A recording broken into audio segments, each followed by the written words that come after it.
Thank you, Chair Sanders. I'm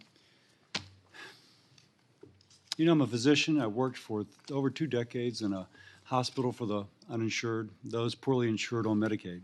So I'm very familiar with this issue. We share the concerns. Americans pay too much for prescription drugs and the medicines we depend upon. So today we're asking questions of Mr. Bancel. What price does Moderna plan to charge when the vaccine goes to the commercial market? And how did the company arrive at that price? And why is it different than the price that the government was charged? Now, Moderna announced recently it'll provide the vaccine at no cost to patients. How will the company implement this? They are fair questions, and hopefully at the end of this hearing, we will have a better understanding of these issues. But let's just kind of think about the process here. The title is Taxpayers Paid Billions for It, so why would Moderna consider quadrupling the price of the COVID vaccine? Now, frankly, this presumes guilt in its title before we have learned. I'm a physician. I don't leap to a diagnosis before I take a careful history and physical. This is more like a show trial and a public shaming than a fact-finding mission. And it should be the goal of this committee to first fact-find before we attempt to hold someone guilty. The chair speaks of corporate greed in the context of over 1 million Americans who tragically died during the pandemic. I don't see the link. I just don't. The vaccine was available. As soon as it was available, it was implemented and lives began to be saved. It's hard to say that corporate greed was implicated before the vaccine was actually passed. It's important for us not to allow rhetoric to distort our analysis of the situation. This should be a fact-finding hearing. I do see a link between millions of lives saved because of the quick development of a vaccine made here in the United States. COVID-19 cost the U.S. economy an estimated $26 billion a day between 2020 and 2021. In this light, a study by the International Monetary Fund showed that Operation Warp Speed and the taxpayer dollars spent to support the vaccines would have paid for itself had it cut the duration of the pandemic by 12 hours. By 12 hours. We got a bargain here. An expensive bargain? No, a cheap bargain relative to that which it costs us every day. And considering that the initial estimates for the development of a vaccine were 3 to 10 years, thanks to Operation Warp Speed, private industry, American capitalism, things that we had done as a committee on a bipartisan basis to give tools to FDA and BARDA, the world's leading COVID vaccines were developed and distributed in less than 1 year, and taxpayer returns on investment were incalculable. Now, it's easy to criticize and decry capitalism, but it is the reason that we developed multiple world-leading vaccines in 10 months, and it is the reason that hundreds of thousands, if not millions of Americans are still alive today. This would not be had it not been for this process and for these vaccines. But cost is an issue. Let's just not paper over that. I can criticize the process, but I agree, cost is an issue.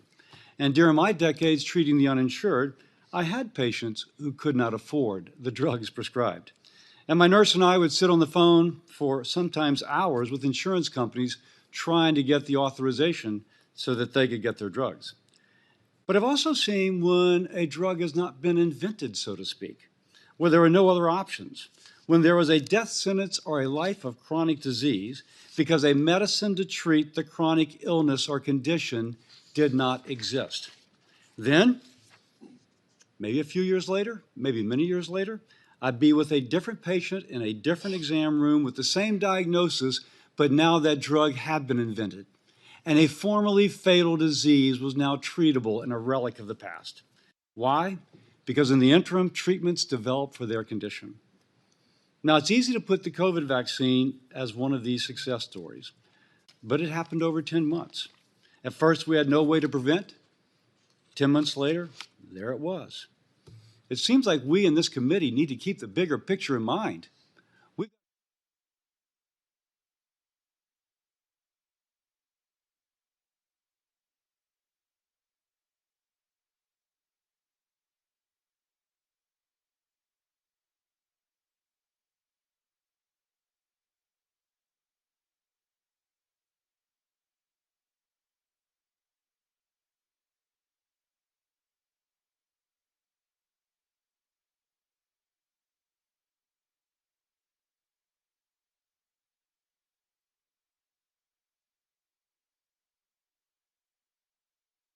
to step up and do something quickly and put everything aside. Moderna was one of those companies. We authorized grant funding. We set the groundwork for public-private partnerships. We stood up new institutions, all with the purpose that if something like a pandemic happened, something would be quickly developed. Well, when we did it in 2020, Moderna responded, to their credit. I'm not defending any salaries. I'm defending any profit. What I am defending and pointing out is the great benefit our country and the world received from this technology that was translated out of a lab into clinical practice. Now, others did not make the same choice as Moderna. And I will say, it is important that through this hearing and otherwise, that we do not send a hostile signal to future prospective partners.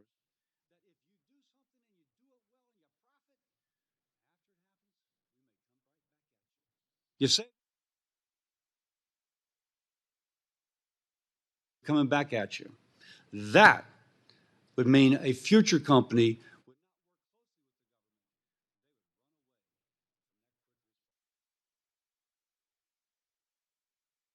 how Moderna will price their vaccine post-commercialization.